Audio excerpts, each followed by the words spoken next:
Parcel line and curve circle. हमारी team का हिस्सा बनने के लिए आपका शुक्रिया। बिस्मिल्लाहिर्रहमानिर्रहीम। ऑटोकैड सिविल 3D और हम डिस्कस कर रहे हैं पार्सल्स पे। यहाँ पे देखें कि हमारे पास जो हमने पार्सल्स के ऑप्शंस यूज़ किए हैं उनमें से हमारे पास अब ये एक जगह रहती है, तो उसको हम कैसे क्रिएट करते हैं। पहले तो हम क्या करेंगे कि इसके पैरामीटर सेट करेंगे। तो हम ये इसको नीचे लेकर आएंगे और अपना जो विड्थ है प्लॉट की उसको ज़्यादा लेकर आएंगे, उसको ऊपर लेकर आएंगे। तो हमने 100 मीटर के ये अभी हम आज जो यूज कर रहे हैं, जो ऑप्शन है हमारा आज के लेक्चर के लिए, वो है ऑटोमेटिक मोड। अगर ये हमने ऑफ रखा हुआ है तो उसका क्या बिहेवियर है, अगर हम ऑन रखेंगे तो क्या होगा। जैसे हम ऑन कर या ऑफ किया हुआ है तो एक सेगमेंट बना रहा है, और यहाँ पे अब देखें मल्टी सेगमेंट बना रहा है। तो हम ऑफ करके यहाँ पे क्रिएट करते हैं तो यहाँ पार्सल पूछ रहा है कि आपके पास मैं सिलाई लाइन में जाना चाहता हूँ, और सिलाई लाइन के बाद डेफिनेटली मुझे जाना पड़ेगा, एक पार्सल को सिलेक्ट करना पड़ेगा। ये पार्सल को सिलेक्ट कर दिया तो फ्रंट पेज मुझसे पूछ रहा है, तो मैं यहाँ से घूम के और यहाँ से इसको दे दिया है। अब यहाँ पे देखें ये मैं इसको अगर ओके करता हूँ तो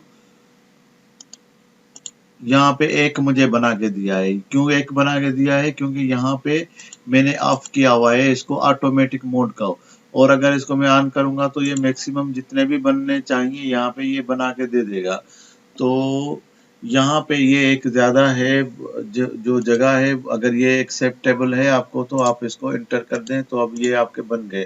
तो इसके बीच में अगर आप बनाना चाहते हैं तो आप लाइन कमांड में चले जाएं, और यहाँ से आप इसको लाइन को कमांड को लेकर आप यहाँ से एक और बना दिया है। और ये लाइन कमांड ये है कि आप इनको जहाँ से भी आप लेकर जाना चाहते हैं तो आप बना सकते हैं। और तो अब एक मतलब आप फिर लाइन का ऑप्शन ले लेते हैं, और लाइन का ऑप्शन के बाद ये साइड सेलेक्ट करने के बाद यहाँ पे देखेंगे बहुत बड़ा एरिया नजर आता है। तो इसको हम क्या करेंगे, इसको एक मरतबा क्लिक करके और जो सेकंड क्लिक करेंगे तो अब ये देखेंगे 2 हिस्सों में तकसीम हो गया। यहाँ से मैं अब कर्व वाले ऑप्शन में चला जाता हूँ और फिक्स कर्व को मैं सिलेक्ट करता हूँ। यहाँ पे 2 ऑप्शन है, तो मैंने ये फिक्स कर्व ले लिया है, और यहाँ से मैंने 3 पॉइंट इसको दूंगा। ये मेरे 3 पॉइंट यहाँ पर है। तो यहाँ पे आप देखेंगे ये जितना जितना एरिया इससे बाहर आया है वो मैंने यहाँ से निकल गया है, और यहाँ पे एक गोलाई में ये मेरे सेगमेंट बन गए। तो इस तरह से अगर आपके पास कुछ गोलाई है तो आप इसको चेंज कर सकते हैं, और जो स्ट्रेट पोर्शन है उसको आप इसको किसी और तरीके से आप इसको यूटिलाइज कर सकते हैं। अब यहाँ पे देखेंगे मेरे यहाँ पे जितनी भी जगह बची है तो उनको अलग अलग पार्सल का नंबर दिया है। तो अभी हम मिलते हैं नेक्स्ट लेक्चर में, और इसको और समझने की ट्राई करेंगे। हमारी टीम का हिस्सा बनने के लिए आपका शुक्रिया।